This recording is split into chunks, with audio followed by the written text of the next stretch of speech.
Today we're talking benefit years, and my guest is an old friend, Mr. Tymal Mills. So he's going to be talking about his upcoming testimonial year. Remember, if you enjoy the content of this podcast and this program, tell your friends, tell them to like, subscribe, and follow 98 Not Out wherever they get their podcasts, wherever they follow their radio stations, and even maybe on YouTube. Enough of that. Let's get into it.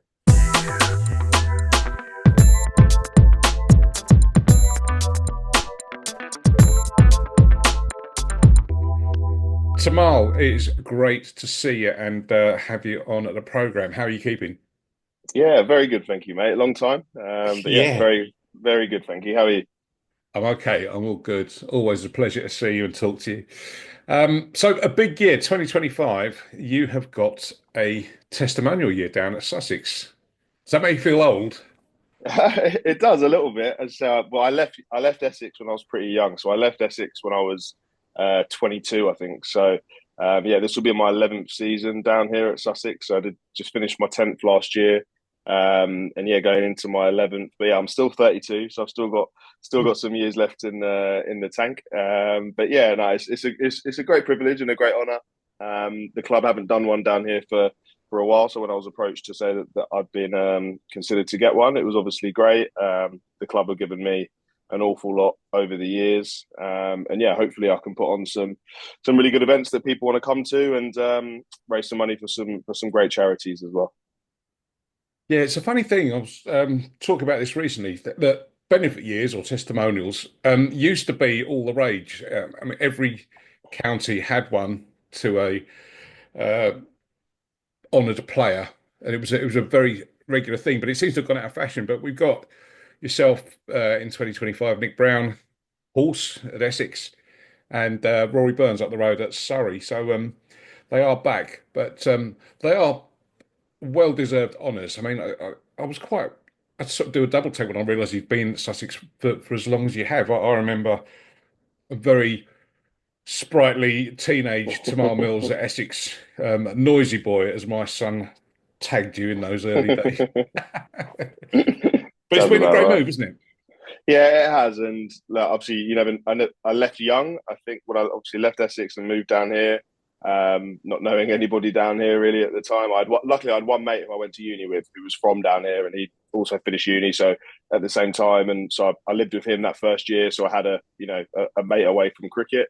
But yeah, no, I've loved it, and even though I went down here, came down here, sorry, with the kind of the aspirations of playing 4-day cricket. It didn't work out for me like that, and I've focused purely on T20, and I've obviously gone on to be able to do some pretty cool things and achieve some things that I probably couldn't have dreamt possible, and not that wouldn't have been possible really without all the help I've had at Sussex over the years. So they've given me an awful lot.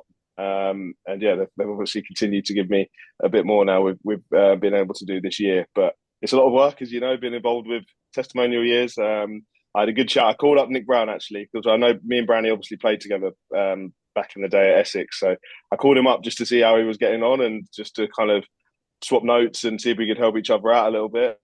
It was reassuring to know that he's finding it as much hard work as what I am because yeah, you got to put in the graft, but hopefully it'll be worth it. Yeah, absolutely. Let's just wind. I'm gonna come on to what you've achieved because it is an amazing list of achievements that you've done. But um, many people might not know the fact that you hadn't played any kind of cricket at all until you were 14 years old. Um, how did that come about that all of a sudden you picked up a cricket ball? Yeah, so as you say, I'm not your kind of standard story of a professional cricketer who had a bat and ball in his hand since he was four and went through the county pathway all the way through to being a professional. So I grew up in Suffolk, like North Suffolk. I went to state school, and just the town that I lived in, cricket wasn't a very popular sport. That region isn't cricket isn't overly high up outside of the private schools. So yeah, the town I lived in, I didn't really have any cricket around. Like we messed about in the park or whatever, and sort of a bat and ball. But yeah, I didn't have any organised cricket that was really kind of readily available to me. And yeah, it wasn't until I got to upper school in Mildenhall where I had a mate at school who did play cricket, and he was playing at a village side called Tuddenham, and yeah, they needed a player one day, and I was sort of yeah, sure, I'll go play. Played a midweek league game at Tuddenham, and really enjoyed it. And then kind of got into village cricket, and then Tuddenham soon passed me on to Mildenhall, who were kind of the big local club with a better setup, better facilities, some coaching and that type of thing, and that kind of helped me then kick on to Suffolk at minor counties age groups, and then Essex obviously got with me when I was about 17, and I got put on the academy there. So yeah, it all happened very quickly. But yeah, as I said, not your normal story. No, and you were England Lions by what, 19 or something? Yeah, so yeah, I think I played one game for Essex maybe, and then played for the England Lions that winter. Again, I was obviously bowling quickly, and they wanted to get a good look at me and see what I could do. So yeah, a lot happened very quickly. You had a big fan back in those days in Geoffrey Boycott, who used to say on commentary about um, you can't teach fast bowling. When did you realise you could bowl 90 plus? So obviously I knew I could bowl fast pretty quickly. So when I was young, and obviously I'm playing club cricket or whatever, it was clear to me that obviously I could bowl faster than everybody else, but I had very very little in the way of accuracy. I was very very wild, wides, no balls, and the like. But I guess I made my TV debut for Essex quite early on. I think I would have been about 19. We played a Pro 40 game against Gloucestershire at Chelmsford. I'm pretty certain that was my first game on TV, and I think I had I think at Chelmsford they used to have a truck with the screen that used to pop out on the big screen, and then yeah, maybe one of my first deliveries it came up on the screen at 90 miles an hour or 91 or whatever it was. So yeah, because before you didn't really have the pocket radars and all that back then, so I didn't really know how fast I was bowling. But yeah, that first time you see it up on the screen, it's a pretty cool feeling, and then obviously it gets a bit of excitement around as well. And then it was a massive progression from then. One of the things that really stuck out for me was when you got snapped up for the IPL. And at the time, you were the most expensive player, bar Ben Stokes, when you went out to the IPL. Was it 2017, I think? It was, yeah, yeah. That What was was that that was like? crazy. Yeah, look, it was obviously amazing. I think, well, kind of 2 years prior to that, I almost had to retire. So I left Essex, and then my first year at Sussex, I had some pretty serious back problems. But they were only really flaring up when I was playing 4-day cricket. So we kind of decided to try and only play T20 and hope that helped, and touch wood it has. And yeah, kind of maybe 18 months later, yeah, I found myself in the IPL auction. So I did a winter playing franchise cricket, and then got picked. Timing is everything, isn't it? England had a 3-match T20 series in India in January, so I got picked on that, and I flew out there, and I did. I bowled really well. I bowled fast. I didn't go for too many runs in quite a high scoring series. So right place, right time, and then the IPL auction was kind of a week or 2 weeks after that series. So yeah, I was watching on TV. I was in Dubai. I was playing in the PSL. I knew that I was going to be up relatively early in the auction lots, and yes, I sat and watched it on TV on my own in my hotel room, and yeah, it was obviously a crazy feeling. Amazing, amazing. So fast forward, things turned around massively for you, which I was so pleased about. You know how closely I followed you all down the years, going back since God knows when. T20 captain at Sussex, and let's talk about this testimonial year. Now, as you've already mentioned, these are hard. This is a hard work exercise. This, I'm not sure people really understand how much effort goes into these things. But from what I've seen uh, on your website, and I'll give the link in a minute, there's some pretty cool things lined up. Starting off with the launch lunch at the Amex, where someone called Brighton Boo play. You should have gone to Crystal Palace, gone to Sellers Park. Much better, mate. I'm not sure I'd sell too well there. Carrow Road. Oh well, I'd love to go home and do one back at Norwich, yeah. But Yeah. yeah, look, we're about to announce the rest of the year shortly. We're just getting everything, those last bits kind of confirmed. But I've got four of the five dates locked in now. So Just waiting to get that last one just confirmed. But yeah, starting off at the end of March, got Rob Key, obviously England MD, Luke Wright, who's obviously a Sussex legend, but now chief selector of English cricket. And then Mark Butcher, who I know you know well, he's gonna MC the day for us as well. So He's yeah, not bringing hopefully his that's guitar, is he? oh well, if he wants to, if he's not charging, he can do it. He can do a gig. So yeah, we've got those three as that kind of running the day for us, and I've managed to get hold of some really cool auction lots and prizes and things, and yeah, I just hope it'll be a good day out. Just people obviously that love their cricket, or not even if you love your cricket, hopefully it'll be a good day out, good networking for people. If you always people like you always trying to work and do business and do deals, I'm trying to get some cool, some good people in the room as well. And yeah, most importantly, just have a good time. All the Sussex players will be there, the staff and such. So yeah, Mr. hopefully it'll be a really Philby? nice day out. Yeah, John will be there. John will be there for sure, running the show. Keep him happy. Got to keep the chairman happy. Yeah, he's been on a couple of times. He's a top man.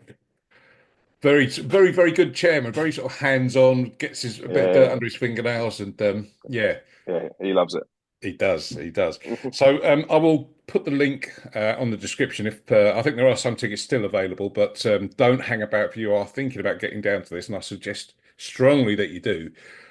Not only do you get to meet Tymal and the Sussex teams, you can get to meet me as well because I will be there. That's worth the ticket alone, isn't it? Yeah. And what else have you got lined up? I know you've got some quite big names that are supporting you. Yeah, so I said the second one we still got to get the dates confirmed with guests and stuff. But Mark Pugach, who's ITV's head of football and rugby, he's going to run a night for me. That's going to be at the start of June. Again, just waiting on dates for that. But then after that, in August, we're going to have a really fun day at Arundel Cricket Ground, which is obviously a Oh, beautiful place. We're going to got a sit down lunch in the marquee for about 100 people. But then I'm going to run a six-a-side day out on the main ground at Arundel. Going to split the ground up into two, and then run a six-a-side day and have stuff for the families and try and make a really nice day of that. Running around the ground at Arundel, so that's on a Friday, the 8th of March. Sorry, 8th of August. And then I've got quiz night with Paul Sinner from the Chase again, who something that you know really well. That's going to be probably at the cricket ground in Hove at the start of September, on the 7th of September. So again, that should hopefully be really fun and a good laugh. And then going to close it all off in the long room at Lord's again another sit down evening, and I'll hopefully get some really good guests to come for that, and that's going to be on the 30th of October. So gonna have five events this year, and hopefully do them really really well, and hopefully get some good support and raise some good money for some brilliant charities that I'm working with this year. what are the charities you got? So we've got Sussex Cricket Foundation, who obviously do brilliant work in and around Sussex. Chance to Shine, who I'm an ambassador for. They're a national cricket charity, do a lot of work in state schools, in places like where I grew up, really, where cricket isn't the most accessible. And then I've got St George's Hospital charity. St George's is a hospital in South London that's kind of close to our hearts. A couple of years ago, our daughter suffered a stroke when we were about to travel to Australia. And we ended up at St George's for a couple of weeks, and we got some brilliant care there, and she's made a full recovery, which is brilliant. But yeah, so they're actually raising money right now to renovate the ward that we stayed on, so it's really good timing. So and yeah, I've got three brilliant charities, and yeah, looking forward to working with them this year. Well, they all sound amazing. Really, really good causes. So well done for supporting them. So it's a busy time. It's always a busy time for Tymal Mills. You've been on commentary duty recently. Yeah, I'm on again. I don't know when this is going up, but I'm doing England game tomorrow as well for the BBC. So just up in London, I'll be joining the team. Are in Pakistan, but I'll be contributing from London as well. So yeah, just doing a little bit of radio with the BBC. Hoping to get back out for the PSL in April. But yeah, apart from that, just kind of working full time back here, and dad duties, school runs, and all those fun bits as well. So just keeping busy. My wife's keeping me busy, that's for sure. Family man, unbelievable from the youngster. Well, I'm not going to mention it or embarrass you on air, but life has changed. Correct, And correct. yeah, you sort of in training for the season as well.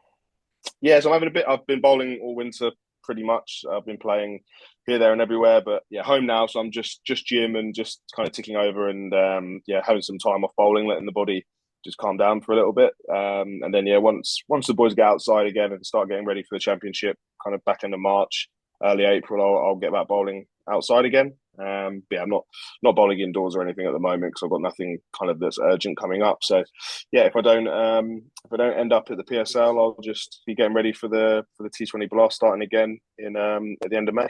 Are you still whacking them down at 90 miles an hour, or is the Oh, age catching up with trying to every so often. Yeah, it's nice to see I could still hit it and still maybe not as consistently as what I did when I was younger. I used to be able to just turn the arm over and it would be up there. Whereas now I've got to work a bit harder for it. But yeah, no, the pace is still good. I think at times last year I was definitely during the 100 still hitting 90 mile an hour, which is great.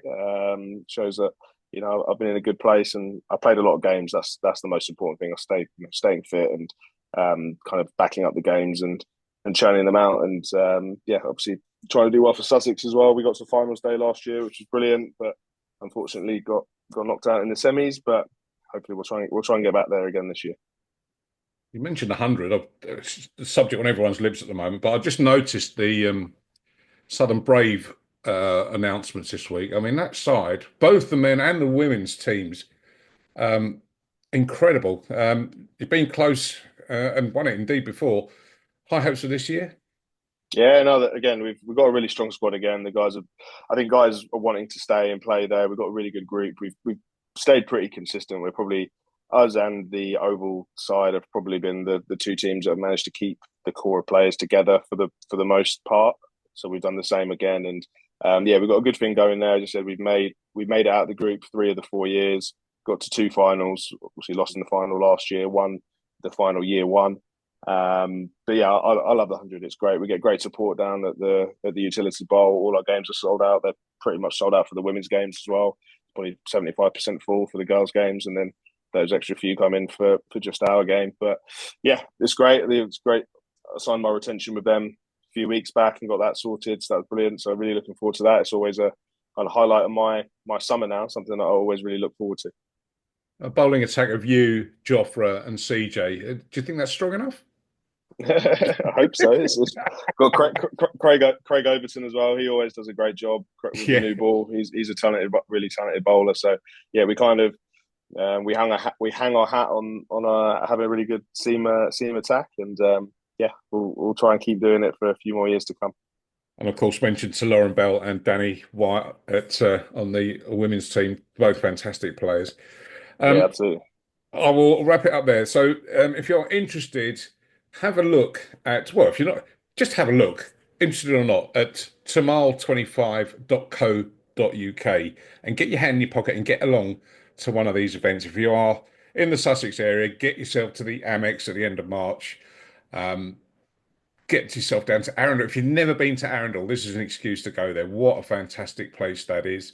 And if you've never been to Lord's in the Long Room, chances to do that don't come up very often. So at the end of October, um, we will be giving you details regularly on 98 Not Out. So do not let me down, dear listener.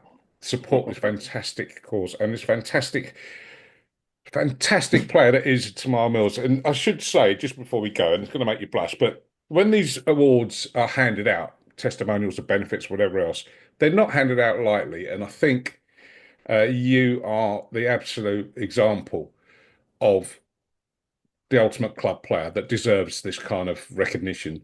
It's not just about going on the field, taking wickets, hitting runs. It's what you do off the field as well, the way you support the club. And I've seen firsthand, even from your days at Essex, that you put your hand up to do absolutely anything and everything to support the club. So can I just say, personal point of view, this is a really, really well deserved um, recognition for everything that you've done, and probably not just at Sussex, but at Essex too. Thanks a lot, mate. I appreciate that. It means a lot. And at your age, you could probably rack up another testimonial in another 10 years' time. I don't know. I don't know if I've got that in me. I'll go for as long as I can, but I've not got. I don't think I've got 20. Not got 20. Maybe down the hill at home, maybe. But yeah, I'll go as long as I can. That's for sure. Well, absolutely fantastic talking, and many thanks for giving us your time. And we shall see you very, very soon. Cheers, mate. Take care.